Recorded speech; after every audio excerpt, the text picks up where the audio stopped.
전 세계가 미 대선만 바라보고 있어요. 우크라이나도 그거 바라보고 있고, 러시아도 그거 바라보고 있고, 중국도 바라보고 있고, 전 세계가 나토도 바라보고 있고, 그것은 무슨 말인가요? 미국의 대통령이 이와 같이 전 세계적으로 적들을 포함해서 러시아, 차이나, 중국을 포함해서 영향력이 있는 분이다, 사람이다 하는 것을 알 수가 있지 않습니까?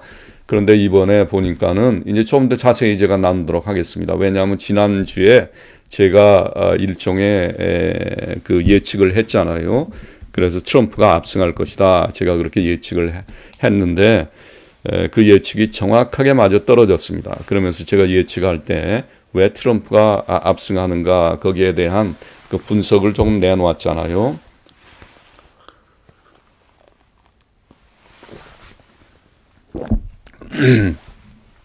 그랬는데 그것이 정확했기 때문에 수치까지 아주 정확하게 맞았다는 것이죠. 그렇기 때문에 제가 조금 더 깊이 있게 이번 선거에서 가톨릭 신자들은 누구를 투표했는가, 개신교 신자들은 누구를 투표했는가, 왜 트럼프가 됐는가, 어떻게 됐는가에 대해서 여기 보도록 하겠습니다. 보면은 지금 현재 그 선거가 있은 바로 그날 저녁에 이미 끝났지만은 어떤 주는 좀 시간이 오래 걸리기 때문에 지금 아리조나 주 같은 경우가 아직 한 83% 정도 개표가 됐습니다. 그런데 그래서 여기 보면은 이제 빨간색이 바로 트럼프 표입니다. 트럼프 공화당 표이고, 이 아리조나 주는 지금 완전히 개표가 끝나지 않았기 때문에 한 80%, 85% 정도 진행이 되었기 때문에 이렇게 좀 분홍색으로 이렇게 표시되어 있죠. 그런데 아리조나주도 확실합니다. 트럼프가 될 것이 확실하고, 지난주에도 제가 예측을 했잖아요. 아리조나주는 분명하게 트럼프가 당선될 것이다. 그래서 빨간색이 이제 트럼프 표고, 이 파란색이 해리스 표입니다. 그래서 해리스 표는 주로 이제 대도시 캘리포니아나 뉴욕에 집중되어 있고, 트럼프 표는 이제 텍사스라든가 전통적인 보수 지역, 이 미국 전역 중부 지역에 이렇게 분포가 되어 있는 것을 알 수 있죠. 그래서 해리스가 선거인단 수를, 미국은 이 선거인단 수로 결정하지 않습니까? 그래서 각 주마다 선거인단이 상원 의원 2명은 기본이고, 그 다음에 하원 의원 수까지 합쳐가지고 선거인단이 결정이 됩니다. 그런데 하원 의원들은 인구 비례로 정해지기 때문에, 그래서 상원 의원과 하원 의원을 합치면은 아무래도 인구가 많은 데는 선거인단 수가 많습니다. 그래서 하지만은 해리스가 226표 얻었고, 트럼프가 지금 현재 301표입니다. 하지만 아리조나주가 선거인단 수가 11명입니다. 그래서 아리조나주가 트럼프가 당선이 확실하기 때문에 312표, 그러니까 226대 312표, 이 정도면 트럼프가 압승했다, 이렇게 볼 수가 있는 것이지요. 그리고 참고로 미국에서는 선거인단 수의 과반수를 획득해야 되기 때문에 270표를 얻으면은 당선 확정입니다. 그런데 이번에 트럼프가 302표를 얻었고, 지금 현재까지 보면은 총 득표수에서도 파퓰러 보트이라고 하잖아요.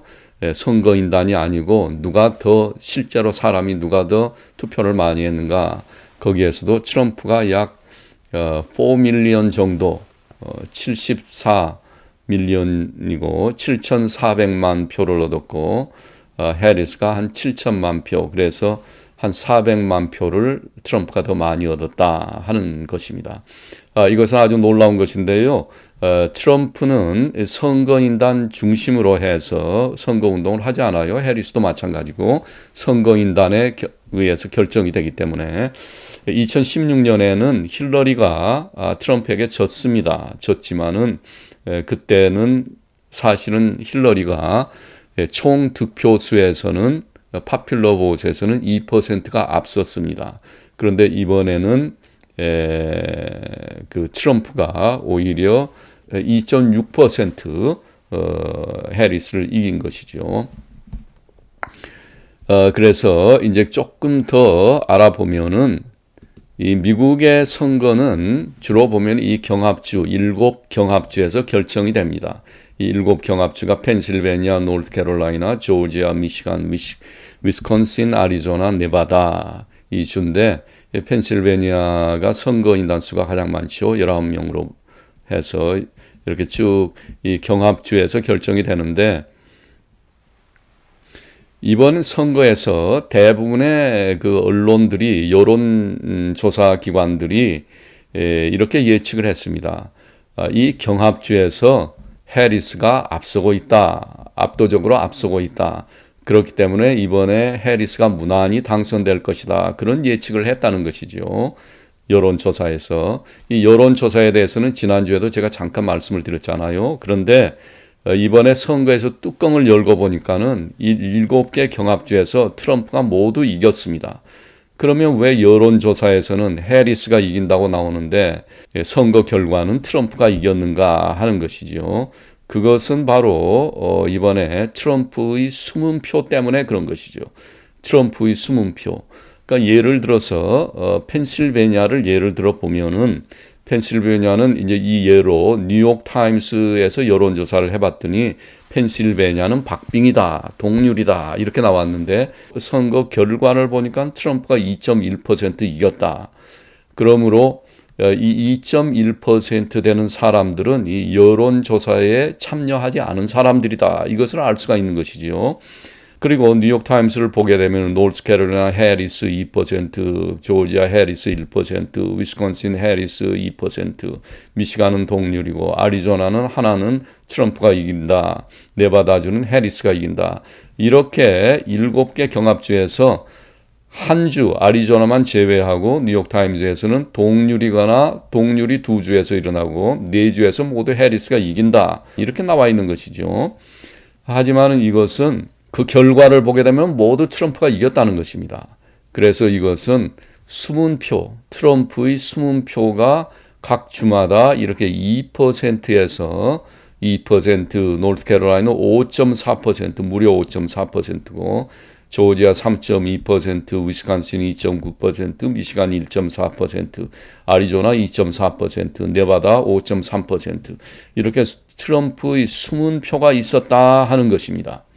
그러면 왜 이렇게 숨은 표가 나오는가 하면은 여론조사 기관에서 전화가 오지 않아요? 전화가 오면은 그걸 딱 보면 압니다. 아, 여론조사 기관에서 왔구나 하면은 민주당 사람들은 딱 전화를 잡고 나는 해리스 찍습니다. 이렇게 말하는데 이 공화당 사람들은 여론조사가 오면은 이게 내 프라이버시인데 왜 이 여론조사에서 오나 하면서 딱 꺼버린다는 것이죠. 전화가 오면은. 응답을 하지 않는다는 것입니다. 그래서 이것이 민주당 측 사람들과 공화당 측 사람들이 해리스 지지자와 트럼프 지지자들이 조금 그 성격이 다르다고 볼 수가 있는 거예요. 성격 자체가. 그러니까 민주당 쪽은 여론조사에 적극적으로 참여하기를 원하는 사람들이고 여론조사 하면 항상 민주당이 이기잖아요. 그래서 그런지 계속 적극적으로 참여하고 공화당은 여론조사가 오게 되면 이게 내 프라이버시인데 왜 내 프라이버시를 알려고 하나 하면서 응답하지 않는 사람들이 꼭 이렇게 2%에서 5%가 있다는 것입니다.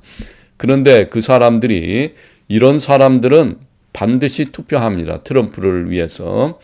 그래서 이 사람들이 투표장에 나와서는 트럼프를 찍었다는 것이죠. 그래서 이와 같이 숨어 있는 트럼프 표가 있다 하는 것이죠. 이것은 올해만 있는 것이 아니고 보면은 지난 2016년에도 있었습니다. 보면은 펜실베니아, 노스캐롤라이나 각 주에서 힐러리 클린턴이 이긴다 이렇게 다 나왔는데 뚜껑을 열고 보니까는 트럼프가 다 이겼다는 것이죠. 왜냐하면 트럼프의 숨은 표 때문에.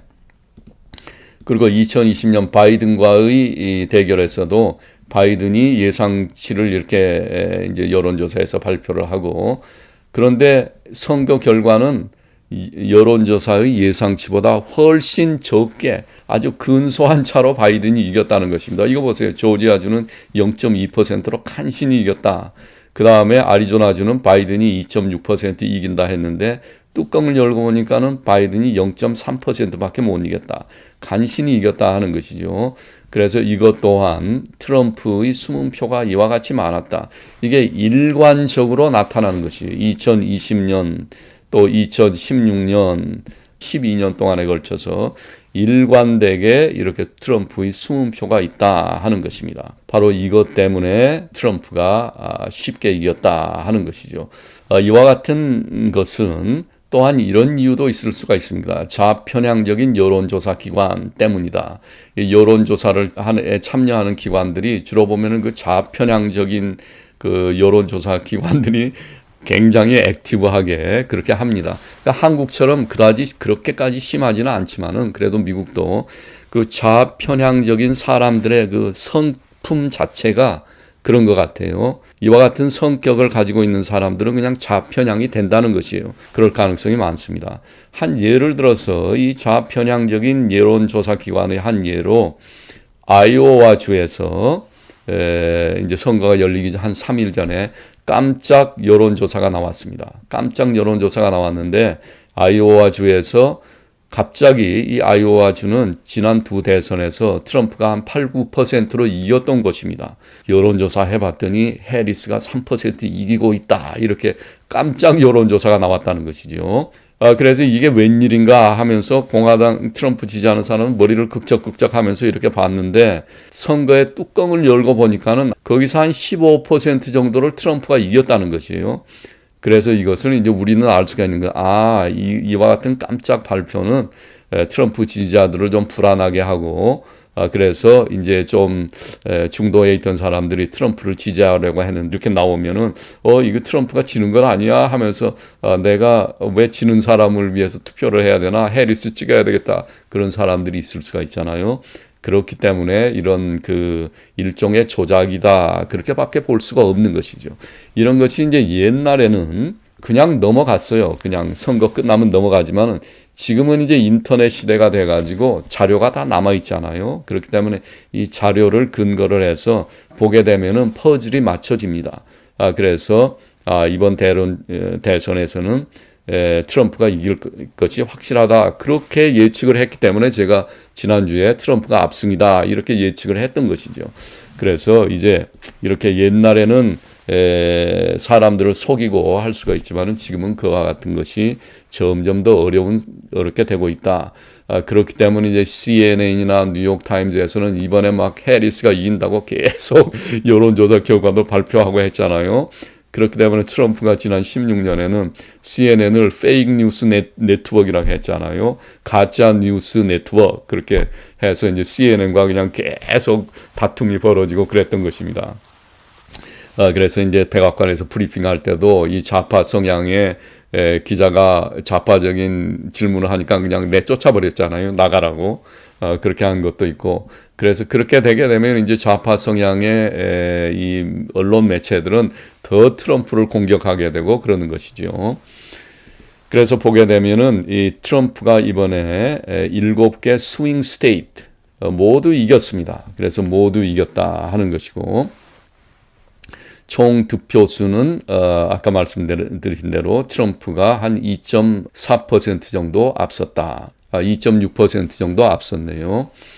그리고 이번에 이 트럼프 대통령이 당선된 것에 대해서는 이것은 매우 놀라운 사실입니다. 이것을 그다지 트럼프가 이번에 대통령 됐구나. 역시 별난 대통령이구나. 용기가 있구나. 그럴 것이 아닙니다. 아주 역사적인 승리라고 볼 수가 있어요. 왜냐하면은 제가 이유를 들어보겠습니다. 트럼프가 이번 선거 때 2번의 암살 시도를 극복하고 이겼다는 것입니다. 첫 번째 암살 시도가 있었을 때 그냥 맞고 쭈그러져서 들어갔으면은 사람들에게 그다지 인상을 남기지 못했을 것입니다. 하지만은 트럼프는 귀를 스치고 지나가서 귀에서 피가 막 흐르는데도 뭐 아메리카 그레이트 어게인 뭐 하면서 갔기 때문에 그러한 모습을 봤기 때문에 국민들이 인상적으로 그것을 보았다 하는 것이고, 두 번째로는 모든 불리한 상황에서 뭐 법률적으로 불리한 상황 있잖아요. 여자 관계, 이제 주로 여자 관계 때문에 그렇죠. 미국과 같은 보수적인 사회에서 뭐 여자 문제가 복잡하고 그런 사람들은 대통령 될 가능성이 거의 없어요. 그런데 그럼에도 불구하고 되었다 하는 이런 불리한 조건 속에서 이렇게 대통령이 되었고, 또 가장 놀라운 사실은 이와 같이 대통령이 된 상태에서 트럼프가 4년 전에 자신이 현직 대통령이면서 바이든에게 졌잖아요. 대통령인 상태에서 진 후보가 다시 출마를 해서 대통령이 된 경우는 130년 만에 처음입니다. 트럼프가. 그러니까 미국 대선 역사에서 130년 전에 딱 한 번 있었어요. 그런 케이스가. 130년 전이면은 뭐 우리 조선시대 아니에요. 그러니까는 근대적인 선거가 치루어진 이후로 뭐 여성들도 선거를 하고 그런 것이 다 이 130년 이후에 일어난 것이죠. 그래서 근대적인 방식으로 선거가 치루어진 이후로는 역사상 트럼프가 처음이다 하는 것이죠. 이것은 매우 어려운 것입니다. 왜냐하면 자기가 대통령인데 현직 대통령이면서 내가 졌다 하는 것이죠. 그런데 4년 후에 다시 나와서 이긴다 하는 것은 매우 어렵다 하는 것이죠. 그래서 사람들이 저 사람은 한 번 진 사람이기 때문에 진 사람이 나와봤자 또 지겠지 이러한 생각을 가지고 있는 것이죠. 왜냐하면 사람들 마음속에는 저 사람은 졌다. 대통령이면서도 졌다. 이것이 남아있는데 그것을 극복하고 트럼프가 다시 출마해서 이겼다. 이것은 거의 기적에 가까운 것입니다. 그렇게 되기가 어려워요. 이제 앞으로도 되기가 매우 어렵다 하는 것이죠. 그런데 그럼에도 불구하고 이와 같이 어려운 조건 속에서도 트럼프가 승리했다 하는 것입니다. 130년 만에 처음으로. 그래서 이것은 트럼프의 그 승부욕, 남다른 승부욕, 이겨야 되겠다는 그런 마음도 있겠지만은 또한 이것은 천운이 따랐다 뭐 그렇게도 볼 수가 있고 아무튼 역사적인 일이다 하는 것이고 그 다음에 이제 표를 조금 더 구체적으로 보면은 이번에 트럼프는 라티노 표, 그러니까 중남미에서 온 사람들이죠. 멕시코에서 넘어온 사람들. 그래서 일반적으로 이제 그 해리스 그 민주당 쪽에서는 이제 트럼프가 불법 이민자들을 추방하는 그러한 태도를 보이고 있기 때문에 불법 이민자들이 주로 이제 라티노들입니다. 그래서 멕시코나 이 중남미에서 그냥 국경을 걸어서 넘어온 사람들이죠. 그렇기 때문에 그 사람들에도 이제 친척도 있고 그렇기 때문에 라티노들이 트럼프를 찍지 않을 것이다. 이렇게 예상을 했던 것이죠. 그리고 사실 2020년에 36%만 라티노들이 36%만 트럼프를 찍었습니다. 그런데 2024년 올해는 라티노들의 54%가 트럼프를 찍었다는 것이죠. 특히 라티노 남성들은 66%가 트럼프를 찍고 33%만 해리스를 찍었습니다. 이것은 무엇을 의미하는가 하면은 이 라티노들이 중남미 쪽에서 온 사람들이 이 사람들이 트럼프를 강하게 지지했다 하는 것을 알 수가 있는 것이죠.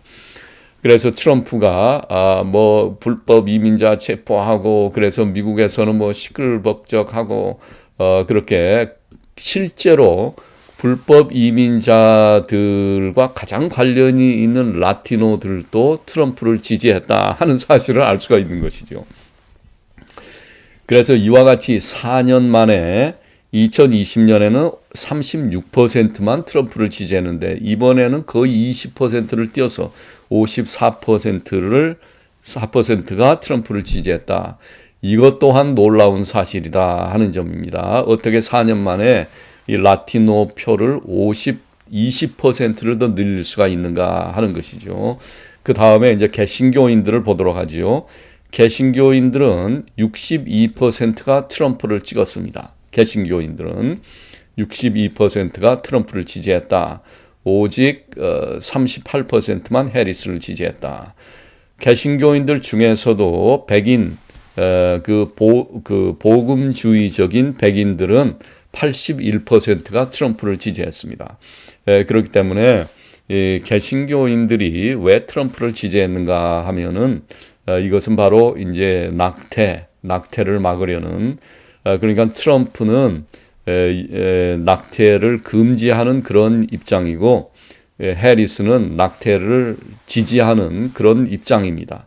그래서 해리스는 뭐 특별한 어떤 종교적인 그런 신념이 없는 것 같고 그래서 그런지 그냥 여성 인권 마음대로 낙태를 할 수 있게 9개월까지도 낙태를 할 수 있게 상황에 따라서는 그렇게 그것을 지지한다는 것이죠. 이것은 전적으로 여성의 초이스다 이렇게 해서 지지하는데 트럼프는 생명은 소중한 것이고 비록 뱃속에 있는 생명이지만은 그 생명은 우리가 함부로 할 수 없다. 생명은 오직 하느님으로부터 온다. 이렇게 생각하고 있다는 것입니다. 개신교인들 62%가 트럼프를 지지했고 복음주의자적인 개신교인들은 81%가 트럼프를 지지했다. 가톨릭 신자들은 어떤가? 가톨릭 신자들은 2000년에는 38%만 트럼프를 지지했습니다. 가톨릭 신자들 2000년에는 38%만 트럼프를 지지했는데 이번 선거에서는 가톨릭 신자들의 56%가 트럼프를 찍었다 하는 사실입니다. 그래서 이 가톨릭 신자들도 개신교 신자들과 보조를 맞췄다 하는 것이죠. 개신교인들은 62%, 가톨릭인들은 56%가 트럼프를 찍었다 하는 것입니다. 이것은 무슨 말인가 하면은 개신교인들, 가톨릭들 모두의 정책을 보아서 그 사람의 인간성을 보는 것이 아니고 정책을 보아서는 트럼프가 해리스보다 훨씬 낫다 이렇게 생각을 하고 있다는 것이죠. 가톨릭에서 특별히 2000년에는 트럼프를 38%만 찍었는데 4년 동안 바이든에게 맡겨보니까 계속 낙태화는 진행이 되고 있고 부통령을 아주 극단적인 낙태 지지자인 해리스 같은 사람을 부통령으로 지명을 해서 저렇게 또 다음 후보로 바이든이 해리스를 딱 지명을 했잖아요. 내가 이제 물러나는데 나를 대체할 사람은 바로 해리스다 이렇게 지명을 해서 그 해리스의 표심이 바로 낙태 운동에 있었습니다. 그래서 여러 가지 면에서 이제 경제와 이제 전쟁 억제력, 그 다음에 이민 정책 이런 데에서 트럼프가 크게 표를 얻었고 그럼에도 불구하고 이 낙태 부분에 있어서는 해리스가 더 많은 표를 얻었다고 지지를 받았다고 합니다. 그래서 그런지 그런 위기감 때문인지 가톨릭 신자들도 56%가 이번에 트럼프를 찍었다 하는 것입니다.